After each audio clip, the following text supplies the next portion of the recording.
Thursday, August the 24th.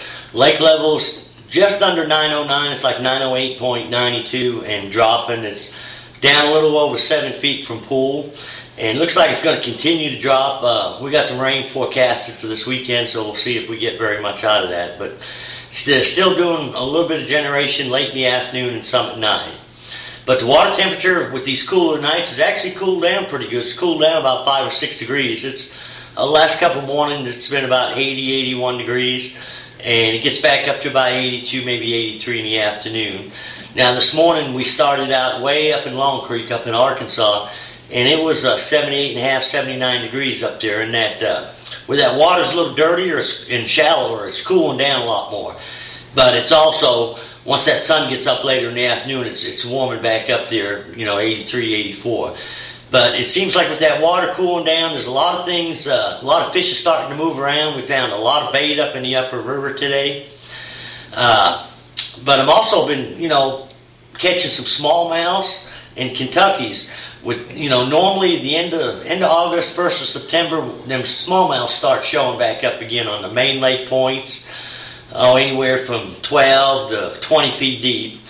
And we've been catching them on football jigs. The problem with that is I haven't got it going real consistent, I'll go out one day and catch 2 or 3. The other day, I think we had 2 3-pound smallmouths and a good keeper Kentucky. And that was it, up to about 8:30, 9 o'clock. The next day I tried it in some similar spots, didn't have a bite. So it's kind of a day-to-day thing. We've got to keep trying it on some of the main lake points. I've been setting the boat 20 to 25 feet. What's been working good for me there is I'm throwing a pig sticker, or a jewel or chompers will work good. Either a ½ ounce or a 5/8 football jig, a green pumpkin orange with a speed craw. Also catching some on a green pumpkin purple with a speed craw trailer. But that's going to do nothing but get better.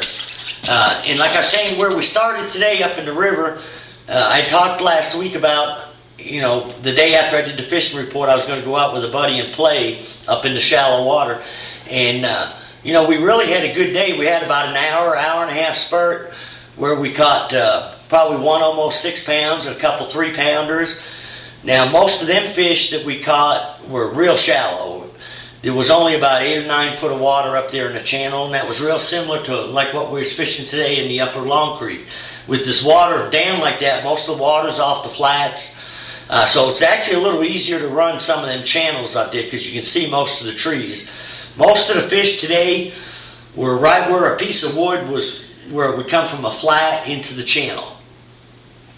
And what we're doing was, now we're not getting a lot of bites up there, but like I said, the shad's been present up there, and it seemed like once the sun got up today, the shad started bunching up, and every once in a while you'd see a fish feed underneath the shad. Usually when I see that, I'll either take and throw a spinnerbait underneath them or a little square bill. Now I caught a couple up there today on a 1.5. This is an RC 1.5, but a Strike King will also work. And now I was throwing this, I was probably setting in 4 or 5 foot of water, casting it up to about 1.5 feet. And if there's any kind of wood there, I'm trying to bump it off the wood. But in between pieces of wood, from when I'm going from one spot to the next, I'll just kind of, fan cast this from the flat part of the bank, and I'm setting out in the channel, working it back, hoping to bump it off some wood that I don't see. But especially, like I say, when that bait gets up, and you'll see that the bait get in, 2 3 foot circles where they're all going around, and every once in a while you'll see the bait spray up. Well, there's fish feeding underneath them is what's going on. A lot of times there'll be little ones, but you just got to weed through them. Now, when we get up to the wood cover where there's either a lay down or a stump, a couple things we throw. Today we caught one real good fish on a 10-inch worm, and I've been Texas rigging this with a 1/4 ounce weight. I haven't been pegging the weight. And another one it's like a fire and ice 10-inch worm, and these are both Lucky Strike ringworms. Like I said, throw them with a 1/4 ounce weight, and there's no reason to fish light line. We were fishing 15, 17-pound line. You're only fishing anywhere from 2 to it's about 7 or 8 foot deep, and the gnarlier the cover is, the better. What you want to do is try to get it right in the thickest part of it, work your bait through it, then start picking apart the outside of it. If that doesn't work, I'll take and throw the crankbait around it also. I usually like to throw the worm or the jig in it first, because you're more apt to get the crankbait hung up in it. This way I can fish it with the worm in the jig, because if I get the crankbait stuck in it, then I got to go in and get it out.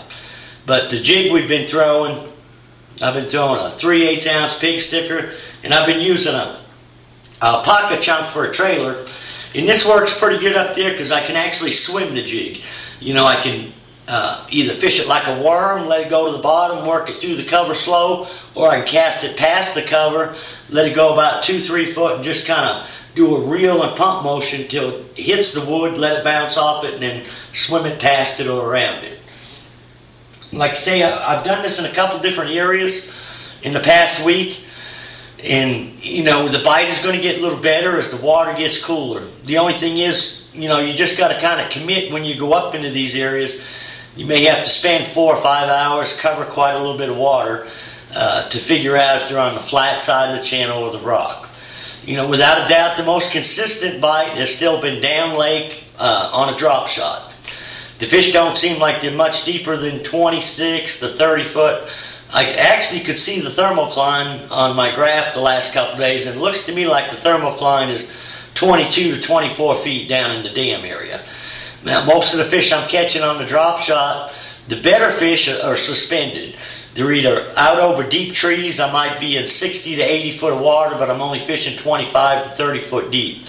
They're out off the ends of big docks, bluff ends. Now, I can get bit off of the flat gravel points, just right on the bottom or just a couple feet off the bottom. You might have to get out to like 32 to 35 feet, keep the bait about 25 to 26. Most of them fish have been smaller. I've been finding, at least what I've found, the better ones are coming off of the deeper timber out there over the deeper water. Not so much in it, but just over it. And the worms that have been working the best for me there is ones I've been throwing all summer. I've been throwing a couple of different zooms. One is called Old Purple. Another one is a Smoke Purple. And then the chompers, it's a Brown Purple or Brown Plum Laminated.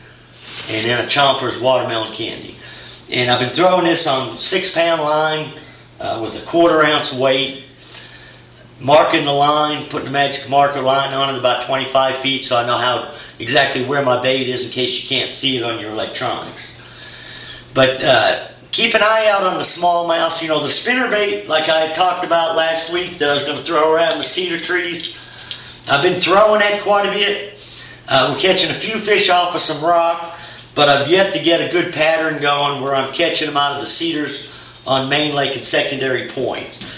And like I said last week, the one I'm throwing is a 1/2 ounce War Eagle called a Screaming Eagle, and I like to throw 1 gold and 1 nickel blade. Colors that'll work good is a mouse. This is a purple shad. Another one is something with a little chartreuse and white in it will also work. But like I say, it doesn't. I don't think them fish have moved up into them cedars yet, or at least not that I've found.